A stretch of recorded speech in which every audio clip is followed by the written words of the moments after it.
जान दे देंगे। पूरा रिकॉर्ड ही खुल गया सर आपका। संजय राठौड़ कैसे बन सकता है? शंकराचार्य जी का कहना है कि उन्हें अज्ञात लोग ले जा रहे हैं और उनका अपहरण किया जा रहा है। भगदड़ मचा के उसी में किसी से कला दबवा देते। दोस्तों बहुत बहुत स्वागत करता हूं आप सभी का। आज़ाद भारत के इतिहास में ऐसा पहली बार हुआ जब मौनी अमावस्या के मौके पर किसी शंकराचार्य को स्नान करने से मना कर दिया गया। यहां तक कि शंकराचार्य को नज़रबंद कर दिया गया था। पिछले 24 घंटे से उन्हें नज़रबंद किया गया था। उनकी गिरफ्तारी भी कहा जा रहा हो गई थी, लेकिन अब मीडिया के सामने आ चुके हैं शंकराचार्य अभिमुक्तेश्वरानंद। मीडिया के सामने आकर उन्होंने जो कुछ खुलासा किया है वो बेहद हैरान कर देने वाला है।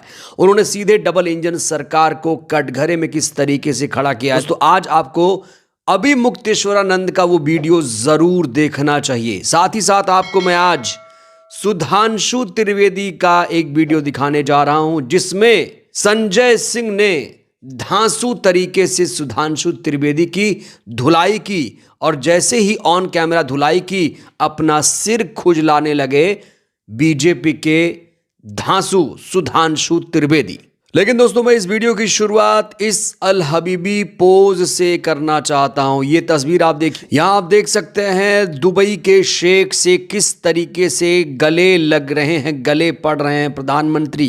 क्या प्रधानमंत्री अपने देश के मुसलमानों को इस तरीके से गले लगाएंगे? क्योंकि वोट के लिए असम और बंगाल में क्या कुछ हुआ ये मुझे आपको बताने की जरूरत नहीं है। वहां पर घुसपैठियों के नाम पर हिंदुओं को भड़काया गया और अब वल्ला हबीबी से गले लग रहे हैं प्रधानमंत्री। अंधभक्त इस वीडियो को देखकर तिलमिलाए हुए हैं, क्योंकि अंधभक्तों को मजा तो तभी आता है जब मुसलमान प्रताड़ित किए जाएं, मुसलमानों को कोसा जाए। लेकिन मोदी जी अंधभक्तों को आज जख्म दे गए इस तस्वीर के माध्यम से। तो ये मोदी जी का डबल स्टैंडर्ड है। यहां के मुसलमानों को घुसपैठिया कह दिया जाता है और घुसपैठिए वहीं आते हैं जहां पर चुनाव होता है। एक वीडियो मैं आपको दिखाने जा रहा हूं जिसमें प्रधानमंत्री मोदी कह रहे हैं कि कांग्रेस से बच के रहिए, कांग्रेस सत्ता में आई तो बांग्लादेशी घुसपैठ करेंगे। दोस्तों बिना देर किए मोदी जी का ये ताजा वीडियो भी आप देखते जाइए। आपको बहुत सावधान रहना है।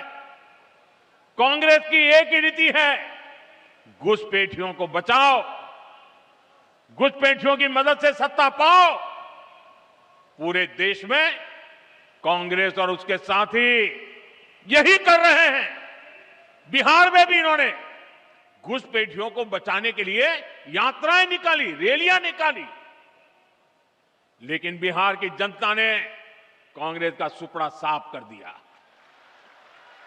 अब असम की जनता की बारी है। मोदी जी आपसे सीधा सवाल ये है, ये बताइए केंद्र में किसकी सरकार है?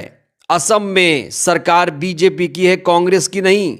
कायदे से सीमा सुरक्षा केंद्र सरकार की जिम्मेदारी होती है, लेकिन यहां कांग्रेस को कटघरे में खड़ा करके प्रधानमंत्री अपनी नाकामी छुपाते हुए नजर आ रहे हैं। अब दोस्तों हम बात करेंगे अभिमुक्तेश्वरानंद की।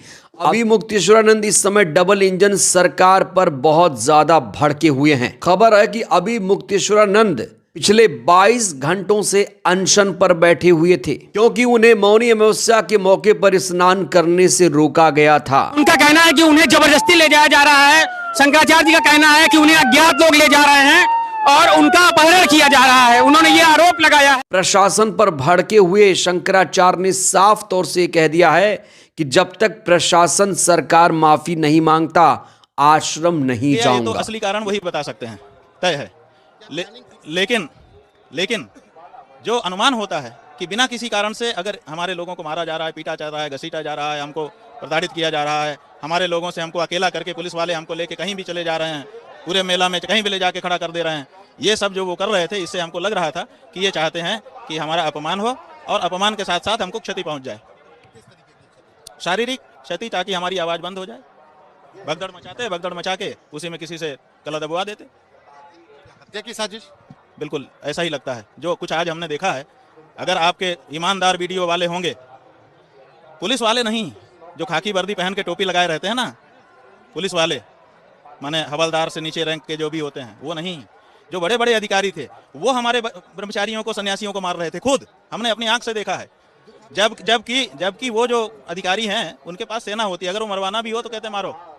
हमने किसी अधिकारी को स्वयं मारते नहीं देखा, आज हमने देखा जीवन में पहली बार अधिकारियों को, छोटे छोटे कम उम्र के ब्रह्मचारियों और माताओं को और सन्यासियों को मारते आज हमने पहली बार देखा। वो मार रहे थे, हम ऊंचे चूंकि बैठे थे तो हम देख रहे थे, और बहुत सारे लोग आपके जैसे पत्रकार लोग ऐसे ऊंचा टीवी अपना मोबाइल और कैमरा करके कवर भी कर रहे थे। लेकिन अब कौन दबा देगा, क्या करेगा, हमको पता नहीं है, लेकिन किसी न किसी के पास तो वो वीडियो भी होंगे।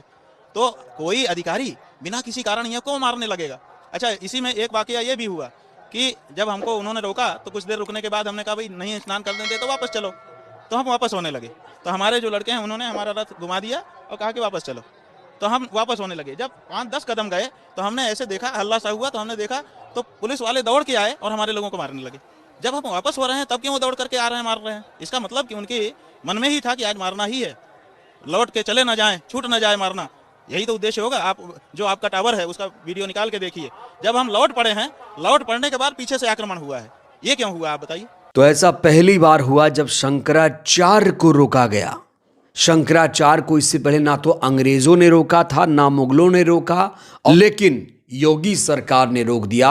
ये ताजा बयान दिया है पवन खेड़ा साहब ने। दोस्तों, अब मैं आपको संजय सिंह का वो वीडियो दिखाने जा रहा हूं जो इस समय सोशल मीडिया पर तेजी से वायरल हो रहा है। सुधांशु त्रिवेदी को संजय सिंह ने ऐसा धोया कि उनकी बोलती बंद हो गई, चेहरा उतर गया। देखिए ये वीडियो। सुधांशु जी, नारद स्टिंग ऑपरेशन में मुकुल राय फंसे तब भी आप लोग चिल्लाए, उसके बाद शारदा स्कैम में मुकुल राय फंसे तब भी आप लोग चिल्लाए, प्रदर्शन किए, बोले अरे इतना बड़ा भ्रष्टाचार टीएमसी में। उसी मुकुल राय को आप लेके आए, बोले हमारी पार्टी का राष्ट्रीय अध्यक्ष बनेगा, ये उसको राष्ट्रीय अध्यक्ष बनाया। फिर जब वो चले गए टीएमसी में, अब बेईमान हो गए। राष्ट्रीय अध्यक्ष बनाया, राष्ट्रीय उपाध्यक्ष बनाया था ना आपने, नारायण राणे, राष्ट्रीय उपाध्यक्ष नारायण राणे को आपने लाया।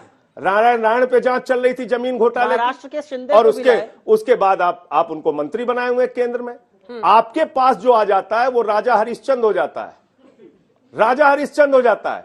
आप 8 साल में एक नेता का नाम बताइए, मैं पूछ रहा हूं आपसे, जिसपे भाजपा का ठप्पा लगा हो या भाजपा में शामिल हो गया हो। 50-50 करोड़ों के विधायकों की खरीद फरोख्त तो सामने आती। अजीत पवार बताइए, देवेंद्र फडणवीस जी पूरे चुनाव में चक्की पीसिंग, पवार साहब पीसिंग 6:30 बजे सुबह उनके साथ शपथ ले रहे हैं।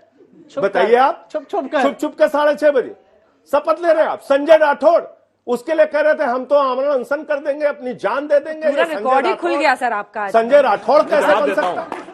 संजय राठौड़ कैसे बन सकता है मंत्री? पूरा रिकॉर्ड। उद्धव ठाकरे ने उसको बर्खास्त कर दिया, उद्धव ठाकरे ने बर्खास्त कर दिया, इन्होंने अनशन किया बर्खास्तगी के लिए। और फडणवीस जी ताली बजा रहे थे, कह रहे थे यही। तो बीजेपी सरकार, डबल इंजन सरकार लाख दावे करे कि सरकार की सेहत अच्छी है, लेकिन सरकार की सेहत अच्छी नहीं है। चारों तरफ से डबल इंजन सरकार घिर चुकी है। दोस्तों, आपको याद होगा कि काशी में मणिकर्णिका घाट पर जब बुलडोजर चलाया गया तो वहां अहिल्याबाई होलकर की मूर्ति मिली, उसे इस सरकार ने एआई बता दिया। और अब जानते हैं क्या हुआ? महाराजगंज जिले में एक बीजेपी के नेता के यहाँ नोटों की गड्डियां, रियल नोटों की गड्डियां बरामद हुई। तो इस बीजेपी के नेता ने, जिसका नाम गौतम तिवारी है, जो जिला महामंत्री है, इस नेता ने कहा ये तो नकली नोट है, मेरे घर में इसे चुपके से रख दिया गया है, ये सब तंत्र वालों का काम है। और जब पुलिस से कहा गया कि कार्रवाई क्यों नहीं हो रही है, तो पुलिस ने कहा कि जब कोई शिकायत दर्ज कराएगा तब हम इसके खिलाफ कार्रवाई करेंगे। बड़ा सवाल यह है कि तब तक पुलिस क्या करेगी? क्या पुलिस को यह सबूत नहीं दिख रहा है? ये वीडियो क्या पुलिस को नजर नहीं आ रहा है? पूरा देश देख रहा है कि बीजेपी के घर में करोड़ों रुपए बरामद हुए, लेकिन अभी भी पुलिस शिकायत करने का इंतजार कर रही है। बड़ा सवाल, अगर ये नोटों की गड्डियां किसी दूसरी पार्टी के नेता के घर होती तो क्या तब भी पुलिस इंतजार करती?